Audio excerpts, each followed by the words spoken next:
Welcome to the coaching table. I'm Thomas Thompson, and what I love to do is help leaders like you have the conversations that you're not having. Because when you have those, it really helps you begin to lead yourself. And when you lead yourself well, you're leading others well. Well, today is 5 in a series I'm just calling Decisive Clarity. Our decisions define us.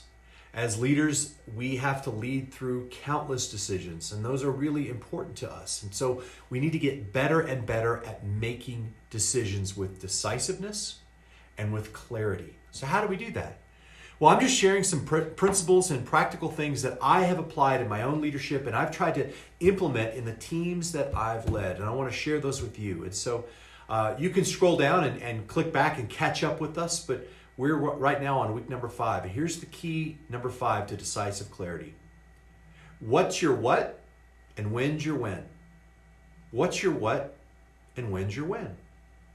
That's really 2 different kind of keys to here. But the first one is the what's your what? The thought here is, what are you actually deciding? And what are you actually not deciding? What I've discovered is sometimes we get paralyzed because we think we're making this giant decision, or we've paired up 4 or 5 decisions instead of getting real clarity on what it is we actually need to decide. I saw a great example of this a while back. I was sitting in a board meeting, and the conversation was centering around a certain stakeholder and some actions they were taking. And so the board was trying to talk through, what do we need to do about this? And I timed it. The conversation went for about 20 minutes. And the scope of this conversation was, well, maybe we should do this, maybe we should do this, maybe we should do this. It just kept getting bigger and bigger. Finally, one wise person in the room spoke up and they said, hey, what's actually the scope of what we're trying to decide?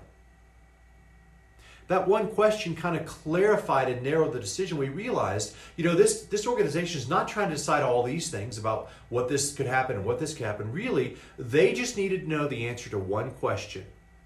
Do we do this with the stakeholder or do we not do this? That was the only decision. And yet 20 minutes of conversation just kind of swirled around because they had decided what's the what. Clarify the decision.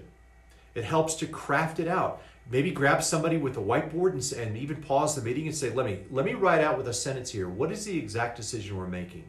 And then kind of play out from there and go, so what does it mean that we're not deciding this or that or that? Clarifying the decision can save you time. What's your what? And the second part of that is, when's your when? When do you need to decide this? I know what happens for me is I have office space right here in my brain. And a lot of times my office space in my brain gets filled up with projects I need to tackle, conversations I need to have, or decisions I need to make. And they get stuck up there and they begin to occupy my office space and they begin to crowd out the other things I have to do throughout the day. Sometimes that office is open late into the night. The only way I've discovered to empty that office space is to take those things out of my brain and put them on a calendar. If I know, for example, I have these 3 conversations I have to have, if I can actually get on my calendar or reach out to those people and schedule those conversations, even though those conversations haven't happened yet, they're now out of my brain because I know they're planned. And the same is true for decisions. Sometimes we need to think about, when do I actually need to decide on this? Now, I'm not an advocate of procrastination, but I do see sometimes we have a decision we're wrestling with now that we honestly don't have to decide for 3 months. Or maybe it's a decision that we have to wait for X, Y, or Z to happen before we decide. And yet it's occupying our office space. When instead, if we say, I don't need to make this decision till November 1st, great, let me get a date on the calendar, October 20th, when I'm going to start blocking out time to make this decision. It frees your mind. Now, as a side note to this thought, sometimes we want to wait until we're 100% ready on a decision. I'll just share what I've always shared with my teams. I like the 80% plan that we're going to implement much more than the 100% plan that we won't. So even that 80% plays into it. Hey, at this point on this date, we'll have 80% of what we need to make the decision. Let's pull the trigger. But decide when you're going to decide. Make a date, put it on the calendar, and say, this is when we're going to decide.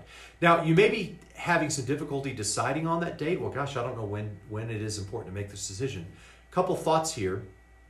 Ask this question. What will happen if I don't make this decision for a month, for 2 months? What will happen? If the answer is nothing, this is not an important decision to make today. Flip it around. What will happen if I do make that decision in the next 3 days, in the next 3 weeks? What will happen? Use those to gauge a time for you. So you're really thinking about when's your when.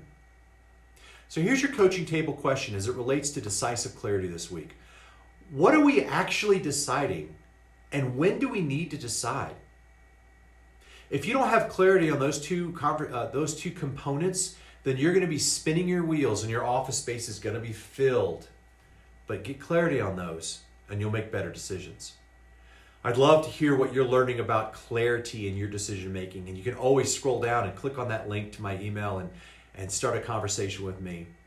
I'll be back next week with another key to decisive clarity. But until then, you are always welcome at the coaching table.